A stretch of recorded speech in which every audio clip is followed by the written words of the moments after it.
ಕೋಲಾರ ಜಿಲ್ಲೆಯ ಶ್ರೀನಿವಾಸಪುರ ಪಟ್ಟಣದ ಗಂಗೋತ್ರಿ ಕಾಲೇಜಿನಲ್ಲಿ ಪೊಲೀಸ್ ಇಲಾಖೆ ವತಿಯಿಂದ ಕಾನೂನು ಅರಿವು ಕಾರ್ಯಕ್ರಮ ಆಯೋಜಿಸಲಾಗಿತ್ತು. ಕಾರ್ಯಕ್ರಮ ಕುರಿತು ಮಾತನಾಡಿದ ಶ್ರೀನಿವಾಸಪುರ ಪೊಲೀಸ್ ಠಾಣೆಯ ಪೊಲೀಸ್ ಇನ್ಸ್ಪೆಕ್ಟರ್ ಎಬಿ ಗೊರವನಕೊಳ್ಳಿ, ಇತ್ತೀಚಿನ ದಿನಗಳಲ್ಲಿ ಯುವಕರು ಬಹಳಷ್ಟು ಮಾದಕ ವ್ಯಸನಗಳ ಚಟಕ್ಕೆ ದಾಸರಾಗುತ್ತಿದ್ದಾರೆ.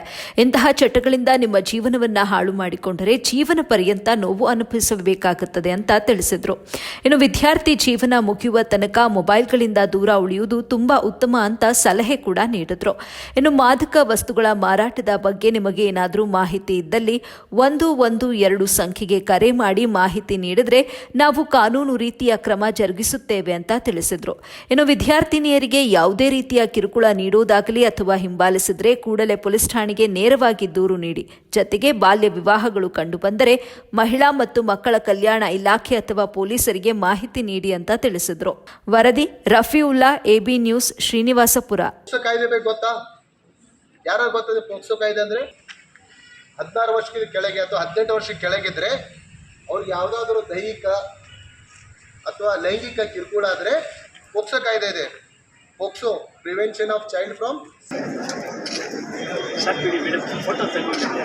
ಮೇಡಮ್ ಒಂದು ನಿಮಿಷ ನಿಮ್ಮ ಯಾರು ದೊಡ್ಡವರು ಇರ್ತಾರೋ ಅವ್ರು ಇನ್ಫಾರ್ಮ್ ಮಾಡಿ, ಪ್ಲಸ್ ನಿಮ್ಮ ಟೀಚರ್ಸ್ಗೆ ಹೇಳಿ. ಆಮೇಲೆ ಆಲ್ಮೋಸ್ಟ್ ಎಲ್ಲ ಕಡೆ ಮೊಬೈಲ್ ಇದ್ದಾವೆ. ಈಗ 112 ಫೋನ್ ಮಾಡಿ. ಮೊದಲು 100 ಇತ್ತು ಗೊತ್ತಾ, ಈಗ 112 ಇದೆ. ಸರ್, ನಮ್ಮ ಶ್ರೀನಿವಾಸಪುರ ಬಸ್ ಸ್ಟ್ಯಾಂಡ್ದಲ್ಲಿ ಒಬ್ರು ಯಾರೇ ಗಾಂಜಾ ಮಾಡ್ತಾ ಇದ್ದಾರೆ.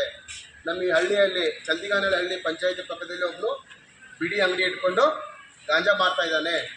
ಅಲ್ಲಿ ಪಡ್ಡೆ ಹುಡುಗರು ಜಮಾಯಿಸ್ತಾ ಇದ್ದಾರೆ. ಇನ್ಫಾರ್ಮೇಷನ್ ಕೊಡಬೇಕು.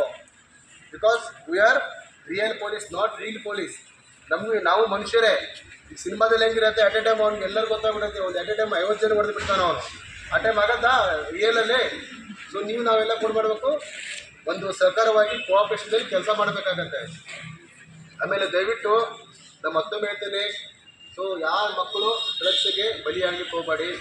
ನೀವು ಏನಾದರೂ ನಿಮ್ಮ ತಲೆಯಲ್ಲಿ ಆ ಥರ ಯೋಚನೆ ಬಂದರೆ ನಿಮ್ಮ ಟೀಚರ್ಸ್ ಇರ್ತಾರೆ, ನಿಮ್ಮ ತಂದೆ ತಾಯಿಗಳು ಇರ್ತಾರೆ, ನಿಮ್ಮ ದೊಡ್ಡವರು ಇರ್ತಾರೆ, ಅವ್ರಿಗೆ ಇನ್ಫಾರ್ಮ್ ಮಾಡಿ. ಅವ್ರ ನಿಮಗೆ ಮತ್ತು ನಾನು ಇದೇ ಸಮಯದಲ್ಲಿ ಸರ್, ನಾನು ಟೀಚರ್ಸ್ಗೆ ಮತ್ತು ಅಧ್ಯಕ್ಷರಿಗೆ ಏನು ರಿಕ್ವೆಸ್ಟ್ ಮಾಡ್ತಾ ಇದ್ದೇನೆ ಅಂದರೆ, ದಯವಿಟ್ಟು ಅಂತ ಯಾವ ಮಕ್ಕಳಿದ್ರೆ ಕೌನ್ಸಿಲಿಂಗ್ ಮಾಡಿಸಿ, ಅವ್ರಿಗೆ ಆಪ್ತ ಸಮಾಲೋಚನೆ ಮಾಡಿಸ್ಬಿಟ್ಟು ಅವ್ರ ಮನ ಪರಿವರ್ತನೆ ಮಾಡಿ. ಆಮೇಲೆ ನೋಡಿ, ನೀವೇನೋ ಕೆಟ್ಟ ಕೆಲಸ ಮಾಡಬೇಕಾದ್ರೆ ನಿಮ್ಮ ತಂದೆ ತಾಯಿನೂ